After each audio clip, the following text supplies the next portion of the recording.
Hi there, this is Pat, the artist behind Freestyle Fine Art, and today I'm actually going to be teaching you how to do a painting instead of just rambling about products. What this is going to be is just kind of a pile of leaves. I painted a quick sketch right here. Um, what we're going to do is we're going to use this Windsor and Newton Cotman studio set. This is the 24 pan studio set. I'm going to be using phthalo or ultramarine blue right here. Generally, whenever I'm painting, I like to get as much paint as I think I'm going to use out of the pans and onto the palette before I actually start painting. That way, I don't have to wash my brush between each usage. And we're also going to get some phthalo blue too. But yeah, that way I don't have to wash my brush or contaminate my pans or anything like that. Honestly, this is a relatively new set for me, so I'm still kind of messing around with it a little bit. We're also going to get some lemon yellow up here.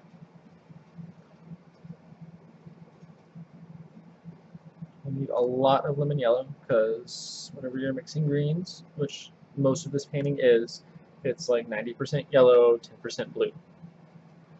Then we're also going to get the Cad Red medium right here.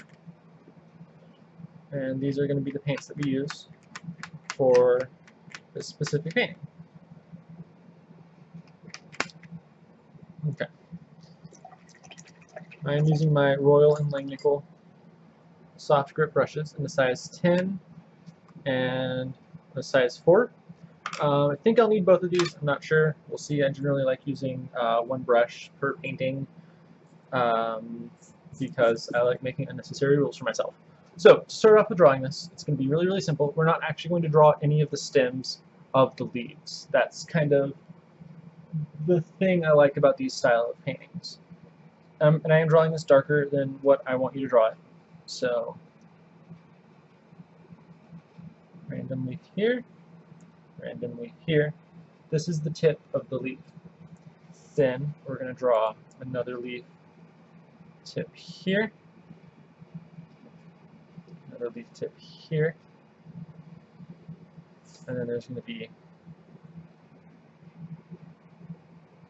let's do leaf tip here, leaf tip there. And then we're just going to draw like that.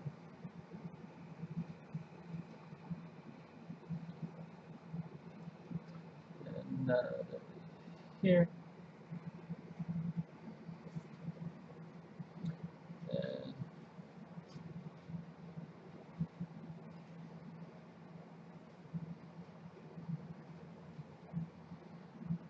there. And you don't really have to, draw it exactly as I'm drawing it. Just essentially draw a bunch of leaves. I like layering them a lot like this because once we go in and add the shadows, it adds some really cool effects. And you can honestly just fill up the entire page with it if you want. I generally like doing just kind of a little section of the page. You can draw the eye to specific places depending on how you do the leaf tips and which direction they're going and all that fun stuff.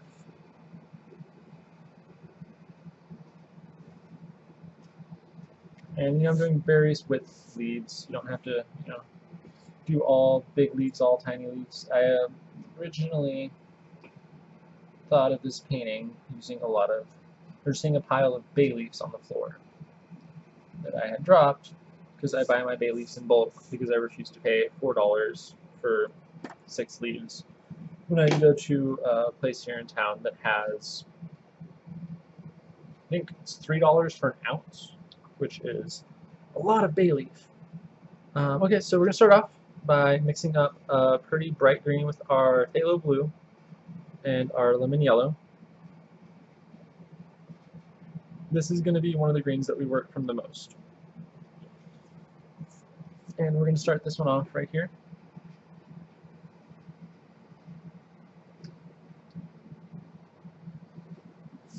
one thing to keep in mind whenever you're painting with secondary or tertiary colors, which are the non-primary colors on the color wheel, is if you want some interest in the painting, you can drop the colors you're mixing to get the color, or into the part that you're painting. And that creates a lot of interest in the actual painting itself.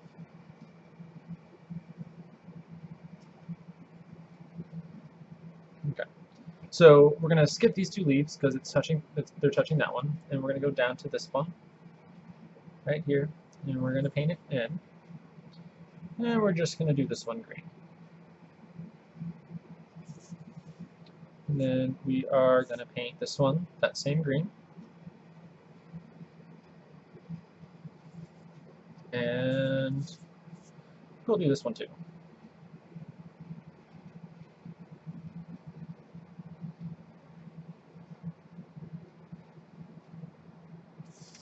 I'm just going to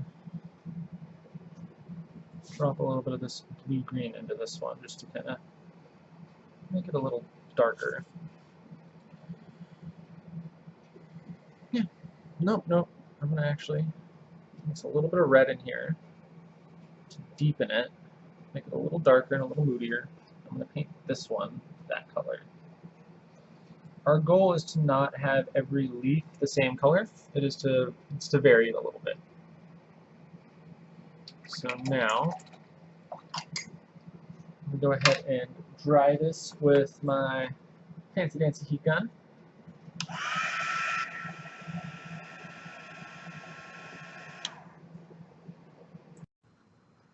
Okay, now that that is dry, we're going to go ahead and go in with the second round of leaf colors, and this time I'm going to mix a little bit of ultramarine blue into this mixture, grab some more phthalo, and some more yellow. I'm going to need to pull more yellow from the pan here.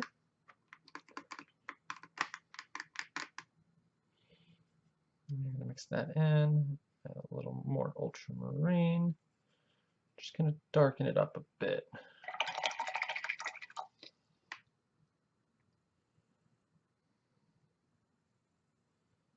Okay, so now I'll do this leaf in that color. I love how this one had little starbursts formed from it. So that leaf is done. Then we're going to do this one in that same color. And I'm using Fabriano Studio Watercolor. This is their student line. It's 25% cotton. Do this leaf in that color as well. It's a really good student line paper. I actually did a review on it and kind of a comparison of a bunch of different student papers. So yeah, that is good for that layer. Now I'm going to pause the video and dry it real quick, and we'll be back when that's done. And we're back. So this next round of color for the leaves is going to be a very, very bright green, because I feel like this painting needs to be brightened up a little bit. So we're going to paint this big one, this bright color. So this is a very unnatural green, but we're not necessarily going for realism in this. I'm just kind of teaching you how to mix some greens and going to do some shadows and some cool stuff on these. Another reason I wanted to do these the brightest is because these leaves are kind of the ones that are closer to the top of the pile, so it's visually going to be a lot warmer than the other ones.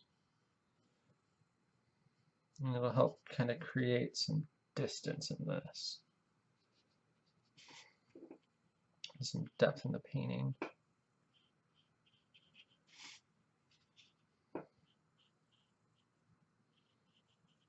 And yeah, I think I'll water this down just a hair and go in and do this leaf. So after this is dry, I will show you what to do next. Okay, I'm gonna dry it. I'll be right back, I promise. And back. Okay, so we have a couple different options of what we can do from here. The first is go in and add more detail into the leaves. which would essentially just kind of look something along the lines of like adding the central stems like this, if you really want to. I'm only going to add it to these top brighter ones. You don't have to do this to all of them. Generally, you're going to want it to kind of curve with whatever direction the leaf is going. This one's kind of curving up this way, so bring that in down. And then this one's kind of curving that way, so we're going to go that way with the vertical stem. And that adds some more depth to the leaf and makes it look a little more realistic. I'm not going to do that for all of them. If you would like to, go right ahead. What I'm going to do now is kind of the fun part. I'm going to make a shadow color and then go in and line all of the spots where the leaves overlap. So to do that, I'm mixing my red with my bright green. It looks a little orangey. So I'm going to grab some phthalo blue. That looks a little too green, so I'm going to add some red and a little more red until we get this like nice inky color. Looks kind of like a browny black. So I'm going to start off with this leaf here. Just lining that there and right in there where it's overlapped. Then I'm going to line this here like this. There we go. You're just going to kind of do that everywhere the leaves overlap.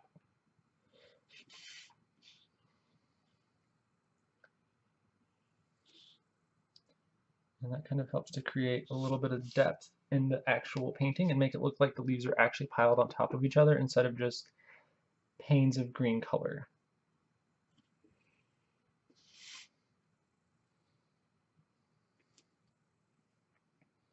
It also kind of helps to differentiate and separate the leaves from each other whenever you have the really similar ones kind of piled on top of each other.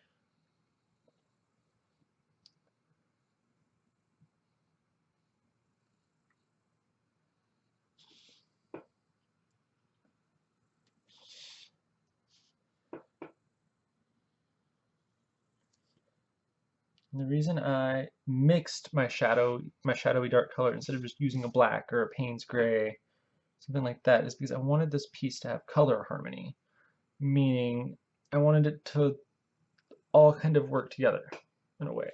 Like, see how that adds a lot of depth? Just that really quick, simple thing just added so much depth to the painting. But now, contrary to what I just said, I'm going to grab just a little bit of Payne's gray. Just a little bit, and I'm going to mix it in. It's just to give it a little extra punch in the darkness. And what I'm going to do now is paint these little spots in between the leaves that I left.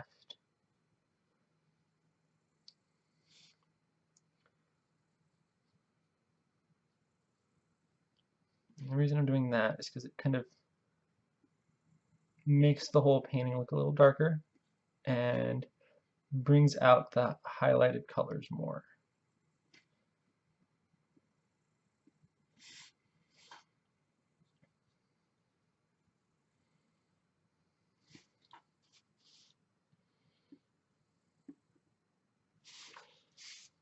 Okay, now here.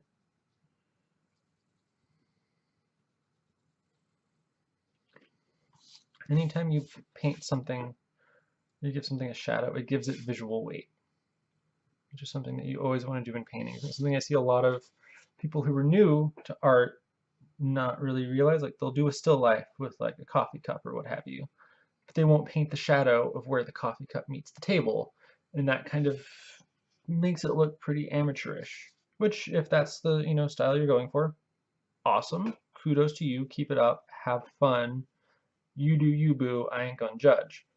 But if that's not what you're going for and you kind of want a little help in that department, you don't really know what to do, that is one thing that I can suggest to pretty much everyone, is to make sure you have your values correct. Values are your lights and your darks, all that fun stuff. I'm sure you've noticed I'm using two brushes. This is something that I do a lot. I'll have my clean brush, which is usually the juicier one. Then I'll have the brush I'm actually actively painting with, which oftentimes like a little detailed brush like this. Whenever I'm trying to, I do this a lot whenever I'm trying to fade out colors or shadows. I'll go in and add the color with the detail and then spread it out with the clear brush. Or I'll just go ahead and pre-wet the area.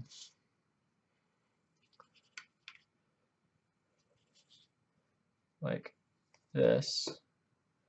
I'm just going to drop the color in as I see fit. And like I'm not super worried about blooms here. Like I said, we're not really going for super duper realism. We're just kind of going in to get the values correct in here. Not to mention this is the background. If you're going to have blooms anywhere, that's where you want them to happen.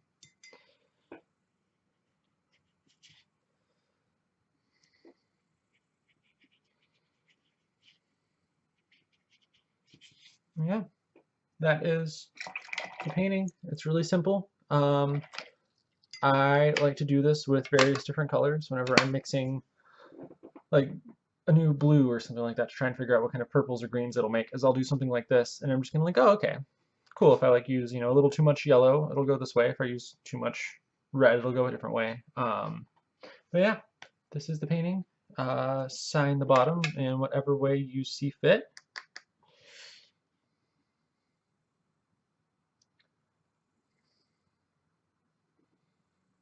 Okay, there we go. Thank you for stopping by and doing this tutorial. If you do end up painting this and you are on Instagram, please tag it Freestyle Fine Art so that I can see what you do. And if you have any questions or comments, please leave them in the comment section down below. Please like, comment, and subscribe. Thank you.